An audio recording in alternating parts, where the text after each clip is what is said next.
Hey guys, welcome or welcome back. My name is Rachel and this is Vlogmas.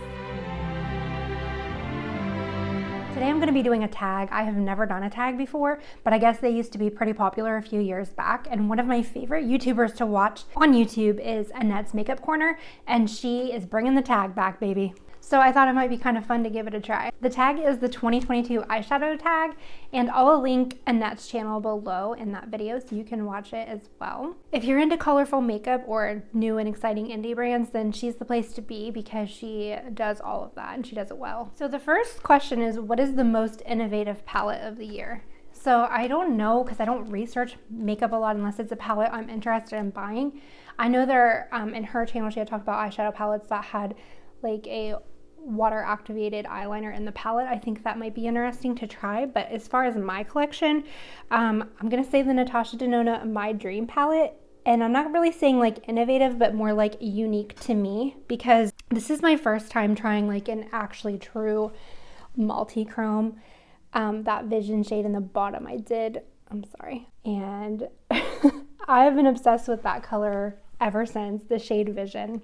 Now, after using that palette and that multi-chrome, I'm like really amped up for this year to try to incorporate more multi-chromes into my collection. If you're interested in seeing me try a couple looks with the Natasha Denona palette, I do have a video up on my channel. I'll link it here. Next, palette that surprised me the most. I would have to say it's the Arabian Nights palette from Kokie. This is just a drugstore brand. I had purchased enough makeup to do like a full face trying Kokie because I'd never tried the brand before and uploaded the video to my channel.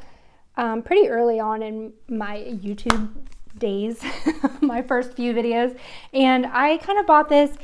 Wasn't completely sold on the color story. I mean, it's pretty plain Jane there at the bottom and then not super bright and colorful, but I was actually really pleasantly surprised with the quality as well as the look I was able to create with this. It turned out really well. And I'm not the best at applying makeup, so for it to be easy to blend out and easy to apply for someone like me speaks volumes about the quality of the eyeshadow. Plus, it's not very expensive, which is always a plus because sometimes these makeup palettes can be ridiculously priced. Palette you regret buying. This pains me so much to say this because I love the brand and I was initially so stinking excited to try the pastels in this. I literally waited by the mailbox for this sucker to come, and I did a video on my channel and it was a total shit show. Was the Natasha Denona Pastel palette. I'm not getting rid of her because I want to try and use her a little bit more this spring. Use the pastels in here a little bit more this spring, but I was so sad. It was a train wreck. My girl did me dirty, and I loved her so much. Next, best collab. I have to agree with Annette on this one. It's the Hela palette that Odens did with Angelica Nyqvist. And this is a beautiful palette. Isn't she pretty? I just love everything about it. I love the color story. I love the way that the colors performed. Everything. It's been my first and only purchase from Odens, but I definitely want to try things from them in the future because I really love this palette. Plus it's really nice. It's small enough. It's nice to pack and take with you.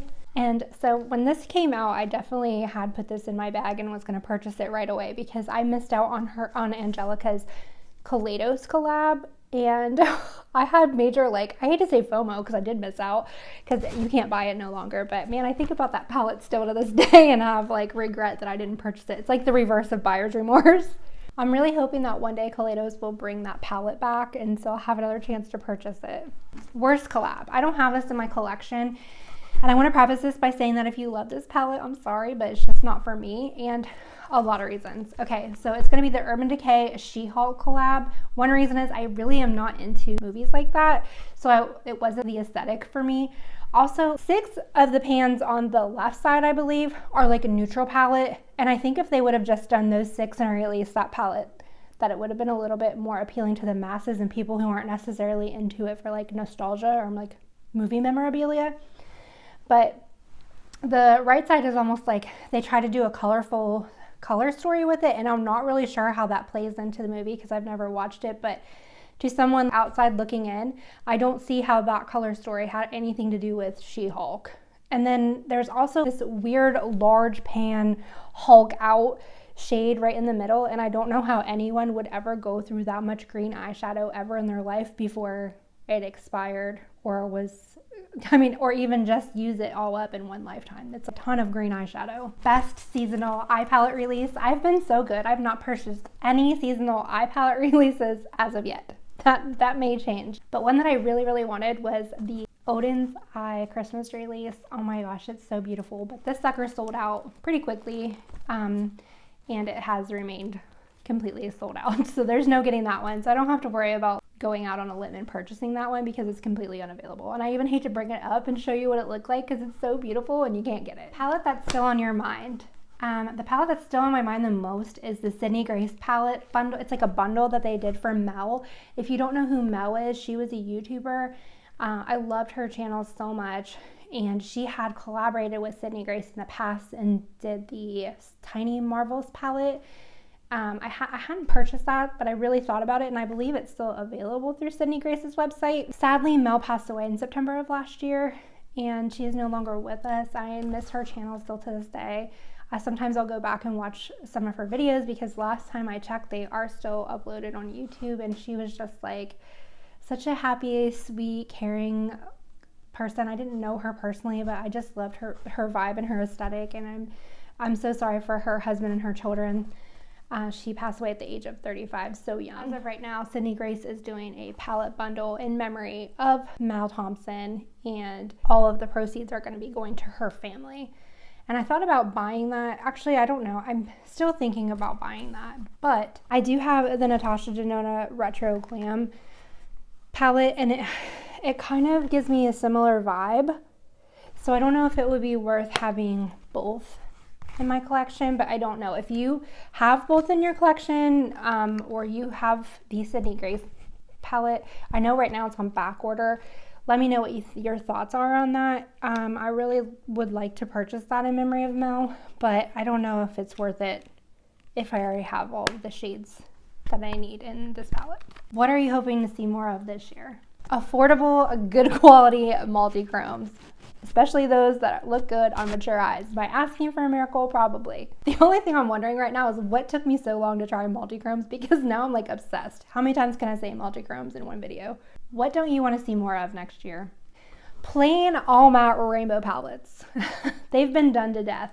At least throw in some different formulas, cream to powder, shimmer, or a multi-chrome. Back on the multi-chrome train. Offer us something different. We've all seen the plain all matte rainbow palette. Personal goals for next year. I want to be more consistent in my life, both personally and by uploading regularly to YouTube. I have a fatally ill child at home, and while he's a lot of work and I'm usually exhausted, sometimes I use him as an excuse to give myself an excuse to not do things that I know I have the capability of doing, but it's just easier to say, well, I can't because I have this going on. I mean, this is my life now. I need to roll with the punches, accept what life gives me, both good and bad, and stop making excuses for being lazy. I can do more than I do, and yeah, on that note, I would love it if you guys would do this tag as well, and make sure to link me and or Annette in your video so that we can watch it. I will list all of the questions below so you can just kind of jot them down and then answer them yourself, and I would really, really love to see what you guys come up with. Maggie, that means you too. I'm looking at you, girl. And Karina, where you at? I'm looking at you too. I want to see your video. Until next time, peace out, Girl Scouts.